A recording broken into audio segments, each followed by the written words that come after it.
शिव पुराण का संबंध भगवान शिव और उनके अवतारों से है। इसमें शिव भक्ति, शिव महिमा और शिवजी के संपूर्ण जीवन चरित्र पर प्रकाश डाला गया है। साथ ही इसमें ज्ञान, मोक्ष, व्रत, तप, जप आदि के फल की महिमा का वर्णन भी मिलता है। हालांकि शिव पुराण में हजारों ज्ञान और भक्ति की बातें हैं, लेकिन हमने मात्र 10 को ही अपनी भाषा में लिखा है। 1. धन संग्रह। अच्छे मार्ग से धन संग्रहित करें और संग्रहित धन के 3 भाग करके 1 भाग धन वृद्धि में, 1 भाग उपभोग में और 1 भाग धर्म कर्म में व्यय करें। इससे जीवन में सफलता मिलती है। 2. क्रोध का त्याग। क्रोध कभी नहीं करना चाहिए और न ही क्रोध उत्पन्न करने वाले वचन बोलने चाहिए। क्रोध से विवेक नष्ट हो जाता है और विवेक के नष्ट होने से जीवन में कई संकट खड़े हो जाते हैं। 3. भोजन का त्याग। शिवरात्रि व्रत करने से व्यक्ति को भोग एवं मोक्ष दोनों ही प्राप्त होते हैं और महान पुण्य की प्राप्ति होती है। पुण्य कर्मों से भाग्य उदय होता है और व्यक्ति सुख पाता है।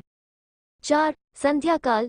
सूर्यास्त से दिनस्त तक का समय भगवान शिव का समय होता है, जबकि वे अपने तीसरे नेत्र से त्रिलोक्य, तीनों लोक को देख रहे होते हैं और वे अपने नंदी गणों के साथ भ्रमण कर रहे होते हैं।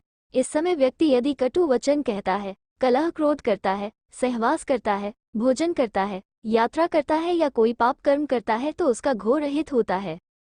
5. सत्य बोलना।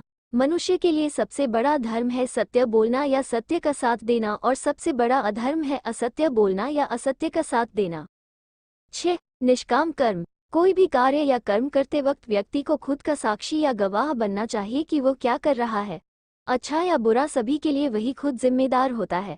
उसे ये कभी भी नहीं सोचना चाहिए कि उसके कामों को कोई नहीं देख रहा है। यदि वह मन में ऐसे भाव रखेगा तो कभी भी पाप कर्म नहीं कर पाएगा। मनुष्य को मन, वचन और कर्म से पाप नहीं करना चाहिए। 7. अनावश्यक इच्छाओं का त्याग। मनुष्य की इच्छाओं से बड़ा कोई दुख नहीं होता। मनुष्य इच्छाओं के जाल में फंस जाता है तो अपना जीवन नष्ट कर लेता है।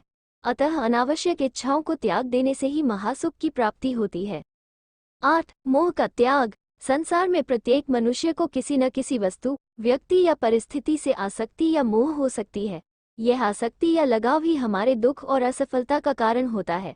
निर्मोही रहकर निष्काम कर्म करने से आनंद और सफलता की प्राप्ति होती है। 9. सकारात्मक कल्पना। भगवान शिव कहते हैं कि कल्पना ज्ञान से महत्वपूर्ण है। हम जैसी कल्पना और विचार करते हैं वैसे ही हो जाते हैं। सपना भी कल्पना है। शिव ने इस आधार पर ध्यान की 112 विधियों का विकास किया। अतः अच्छी कल्पना करें। 10.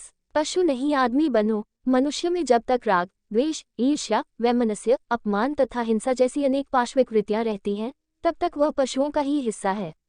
पशुता से मुक्ति के लिए भक्ति और ध्यान जरूरी है।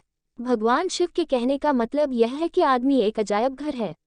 आदमी कुछ इस तरह का पशु है जिसमें सभी तरह के पशु और पक्षियों की प्रवृत्तियां विद्यमान हैं। आदमी ठीक तरह से आदमी जैसा नहीं है। आदमी में मन के ज्यादा सक्रिय होने के कारण ही उसे मनुष्य कहा जाता है, क्योंकि वह अपने मन के अधीन ही रहता है।